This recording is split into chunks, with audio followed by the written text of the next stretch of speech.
So we have a lot to cover today on the beginning of the week in the Transformer world here on this Monday. I understand it's an April Fool's, April 1st. Don't worry, we're not going to do any of that here on the Transformer Slag podcast. We're just going to stick to the facts and all the cool stuff that we saw over the past couple of days and some brand new information that have been learned. Wondercon just passed this past weekend, so we got a bunch of stuff we have to talk about. We have the Space Bridge reveals, a Q A that we got to cover, and of course, what we're going to talk about right now especially, our Transformers Studio Series 86 Leader Class Dinobot Swoop. So Evan Brooks on his Instagram posted a whole bunch of beautiful photos as well as some deeper background information on the design and everything. It was designed by Hasui-san from Takara Tomy, and just a lot of great stuff. We're going to get into the nitty-gritty of it. There's a lot of like in between the line stuff that hasn't been addressed here that we're going to talk about here today. And let's just jump into it like we always do here on the Transformer Slag podcast. And I hope you enjoy your stay with us today. So first thing we're going to be covering. So Evan talks about how, this Swoop figure comes with his two iconic rocket launchers, and he comes with his thermal sword, the sword that was associated with him in the show and in the toy, as well as Grimlock's sword also. Now, he mentions that the swords are colored and designed to match the animation appearance. So keep in mind with that because he doesn't really elaborate on it, more so after that statement, but I'll explain by what he means by it because it goes deeper into other stuff that's going on here. And he also mentions that Swoop comes with a blue chest, which was something that's rarely seen with this character. Evan, I'll give you 50-50 on that because when you look at the history of Swoop toys, I mean, even Generation 1 continuity ones, it really is 50-50. Some years they go with the blue chest, some years they go with the red chest. To really see, it's how they feel. And when you even go outside of continuities of G1, like Energon or even Cyberverse, you see blue chest, you see blue colorings. So, I mean, when you stick to the G1 continuity, it's still pretty blue. I mean, there is red versions too, but like I said, it's kind of 50-50. It's not rare anymore. We really live in a world of representation of show accuracy more than anything else, and blue really finds itself onto a Swoop toy today more than ever. And red really is kind of the exclusive side thing at best. I mean, the whole blue thing to begin with, Swoop having a blue chest was only because Fliro Deary and the animation colorists of the animation models of the original G1 cartoon, they, for some reason, and this was common with a lot of the characters, whatever was provided to them to be that representation of how they were going to do the animation model, which led to mistakes or quirks of the design. But they had the Diaclone toy as a reference for what they were going to use to make the Swoop toy, and that's why Swoop ended up with all those coloring choices. If you look at the original G1 1985 Swoop toy and the Diaclone version, and then you look at the animation model, you see that the animation model pulled from the Diaclone stuff, the blue chest, the gold missiles, the gold feet that go on the Swoop character, like the pterodactyl. So all of that was pulled from the Diaclone toy, and then we got the actual 1985 toy afterwards, and it was significantly different. So, they had to work with what they had to work with at the time, and that's what was provided to them, So that's where that creates that whole red chest, blue chest, what's going on with that, What's cool about this, too, he's flight stand compatible, so he does have a 5mm peg that if you have any really cool stands, he will be ready to be used for that, so that's awesome. I mean, he just looks great. I love that some of the photos that are just shown there are really cool too. He's trying to reenact some scenes from the G1 cartoon and everything in the 86 movie, so it's cool that he's able to like be standing upright like he does too if he's not in his flight mode. Really good articulation on that. I mean, I just dig it. I think it looks great. It's confirmed that his rocket launchers, which are on him, are also on 5mm pegs, so they could also be held in his hand, which are also 5mm pegs. And you could also use blast effects on the inside of his dino mouth, so you could reenact like missiles firing or fire blasting out of him. And if you want to like use the missile effects to like also like have 5mm pegs on those to reenact like attacking Unicron, a lot of cool stuff going on there. I just dig it. I think it looks great. And he suggests, like, if you want to go for accuracy, get those Jetfire blast effects, which, I mean, if you bought a Siege Jetfire, you ended up with, like, geez, I want to say, like, like 9 blast effects. It was, like, the best way to get a whole bunch of really good ones. So, awesome stuff. And then, again, he shows how he compares with the other Dinobots in terms of size, and he just fits in perfectly. and it's great. He does mention that he understands that people will be missing Dinobots from their collection, and that they're going to make an effort to kind of reissue some of them, specifically Grimlock. So stay tuned for that. Grimlock will get a reissue from his Studio Series version. How it will be done, we don't know, but that'll be the case. Going back quickly, like we mentioned with the swords, right? So Swoop comes with with screen accurate Swoop sword and screen accurate Grimlock sword. Now we have a comic book version Grimlock that comes with 3 swords. Comes with his own sword. It comes with Sludge's sword and Slug, aka Slag's sword. But what we've learned recently is the swords that are included with that comic book styled Grimlock, the King Grimlock, is actually comic book styled swords. So they're actually unique to that. So that's why it's like, oh, how come there's 2 Grimlock swords now? Why didn't they do the Snarl, right? Well, these are actually the swords that are based off of Jose Delbo, who did some of the art for most of those mid-number Marvel comic books, but specifically if you look at issue number 41, which was that King Grimlock arc, if you will, which also reflects this comic book King Grimlock version toy, King Grimlock had a very unique kind of looking sword that was a little different than his original G1 toy. It had like a damaged chip in it, and that's just how Jose drew it, and that's how they're doing the sword here. So the swords that we see that come with this comic book Grimlock are uniquely sculpted to be the comic book versions. And that means that we're probably going to see 3 other different versions of swords to be used for our other Dinobots later on in some shape or form.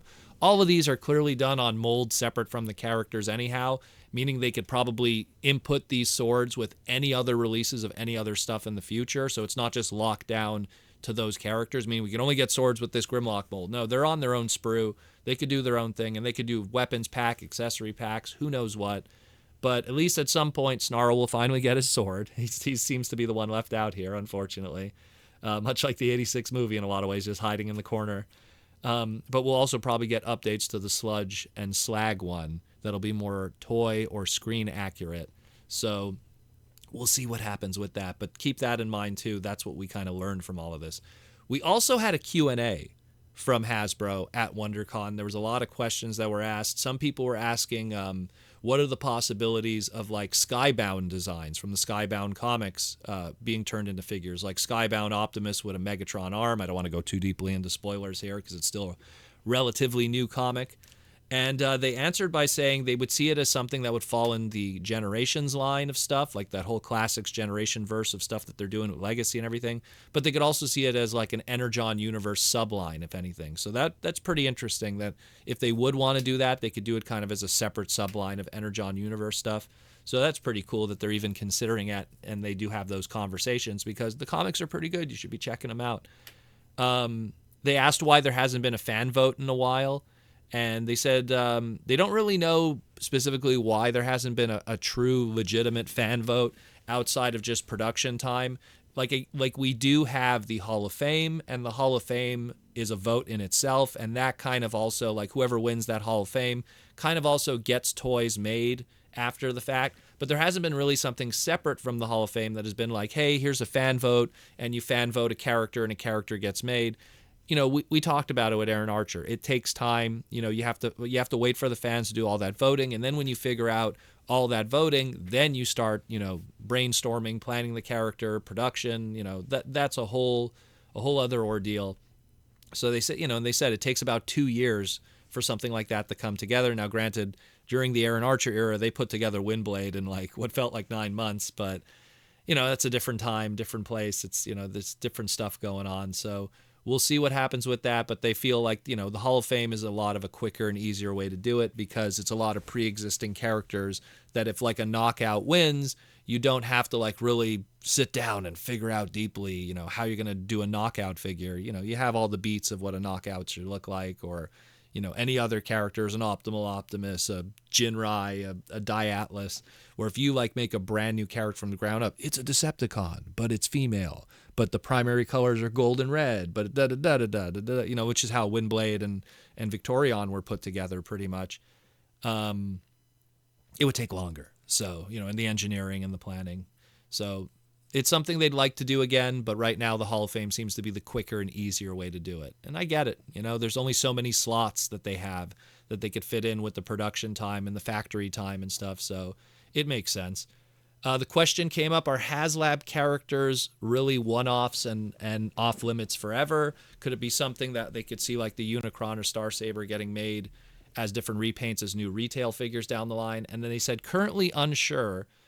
We want to make sure that HasLabs are important and that customers that back it don't lose their value and their investment with their uniqueness. We always explore potential future options, but we don't have a clear answer right now. And that is just something that they want to stand by. It's like if you get the Thesaurus, they want it that whoever dropped the big money on it, because I'll be real, it's a HasLab tax, meaning whatever you're paying for, it probably could be a commander class. It probably could have been maybe a leader class, but the HasLab tax makes you pay a little more. They put a big fancier box.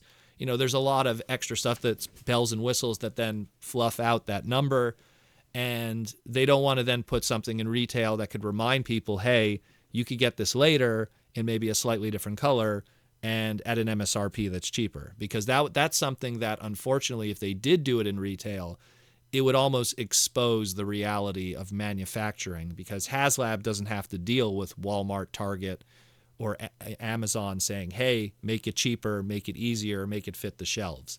So we'll see what happens with that. But I mean, right now it pretty much tells us, hey, if it becomes a HasLab item, you're pretty much boned in a lot of ways. And that's why I wasn't a big fan. Look, I'm going to say it again. I think it was a very cool product. I think it's cool. I love car robots and the Optimus and the Ultra Magnus, the Fire Convoy and the God Magnus. They're very cool. They're cool engineered, but I don't think it was a good fit for a HasLab item. That's still how I stand to that. The next question is, do you think we could see G1-ified versions of Scorn or Paddles, and they probably, even Scar in a lot of ways they should have mentioned too, as possible current 86 Dinobots? They said, it's always come up in conversations. We do our best as we can. We always say nothing is impossible. And I agree with that. I mean, I feel they could easily just take like even our pre-existing Kingdom Dinobot, and if they just went to town and retooled it like crazy, you could get Slash out of that, which is also another extra Dinobot member, and she's obviously smaller than the others historically, and Paddles could be a brand new tooling, Scorn, Scar, like anything is possible, and I'm pretty sure when you run out of characters to do in that price point, you can start going outside of that and having fun. Then you have a Studio Series question here. Studio Series concept art line limited to just movies, or could it be possibly included into Gamer Edition or Cartoon? Someone, I believe it was Evan here, said that's a really good question. For the movies, we're definitely looking right now at CAD models for references, so it makes it a lot easier for planning those products. Gamer Edition, again, potentially there's some concept stuff out there. Animation, not so sure. Maybe something from the 86 movie, or maybe something from G1 episode. So, right now it sounds like when they're doing concept art stuff, it's because they have those models available at them. So this goes back to even the other thing. If you have an easy reference or something where you don't have to think too much about it, it streamlines putting together the product quicker, as opposed to making something from scratch and having to have that agreed on in a group of people and approved and everything, where if something previously already exists, it's not so much an issue. Then there's the question, some people are interested in some concept characters like Rails from the mentioned TF the Movie draft, but has no official art. And then, of course, they answer the same thing that I've said before. It'd be an interesting one to have, but there actually isn't legitimate concept art out there. The stuff that we saw from TF Nation, let's be real, guys, that was all made up. None of that was legitimate. They took scants of stuff that Fleer O'Deary did, which really was just his Ultra Magnus, Orion Pax design, and then just made up a bunch of other stuff. And I've said it before, certain individuals are just trying to look to get their next meal. Let's put it that way. And I'm just going to leave that at that. Could Voyager, and then the last question here, could Voyager, Bumblebee, Shockwave have versions that don't have their battle damage or weathering? This is referring to other previous Studio Series items that kind of have that paint scheme on them. And then he just pretty much says they didn't think that the Deco would have a variant of it. They're currently the way they are is the way they are. But it's something that could happen at one point. And chances are the reason why they were painted the way they are was because that's how the CADs were provided to them from the movie. So who knows? Again, I always say Hasbro doesn't waste a mold. So if they put out like that Shockwave from the Bumblebee movie, it's something that I could see at some point getting another repaint. They won't just like do all that time, all that tooling, and all that engineering just to do it once. You'll see it again at some point. It'll have a new deco, and probably, hopefully, it'll be satisfying to you.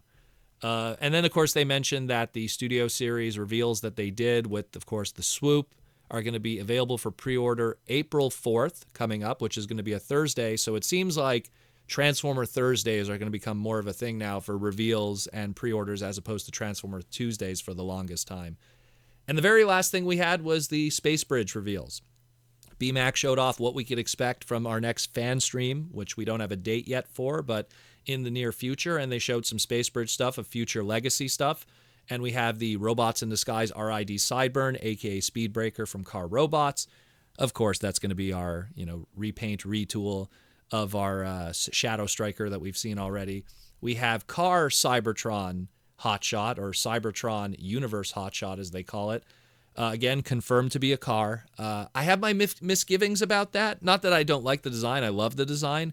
But I do find it bizarre that if these two guys release in the same wave, at like two deluxe blue cars with clear, translucent, yellowish, orange windows right next to each other. That goes against everything from a Hasbro marketing and a shelving display rule 101. So that's unless somehow the car Cybertron Hotshot is the Hot Rod colors, the Excellion colors, if you will, the red one. Then that would change the whole aspect of it. But, traditionally he has been blue in his Cybertron appearance. So we will see with that. The Infernac Universe Nucleos. This is our Rock 3 Deluxe that we were waiting for. So we have a name now, Nucleos. Is this a nod to Nucleon? I mean, is it going to be like some kind of black color, maybe like granite or marble, because Nucleon kind of been associated with those colors. So we will see, but we're going to have something there. I know probably Mark's going to come up with a story with that of the Nucleon power and stuff, but definitely an interesting choice of name. And of course, the last one they show is the Voyager class Vector Prime. The listings that we saw for this said Cybertron Universe Vector Prime, but the art that they showed here was using the art from the Covenant of Primus. That could be just them pulling any art that they could grab at the moment. This will probably be the Cybertron version with the Cybertron model. And the Covenant of Primus design, which was the art that they showed there, might be used next year when they do a Generations Prime Original 13 version, which has a different aesthetic to it. So that's it more or less. Hope we kind of covered everything and gave you guys a little bit of insight on all this cool stuff. And we'll definitely have some more stuff to talk about later this week on the Transformer Slag podcast. So hope you learned something today. Hope you enjoyed it. And thank you for listening.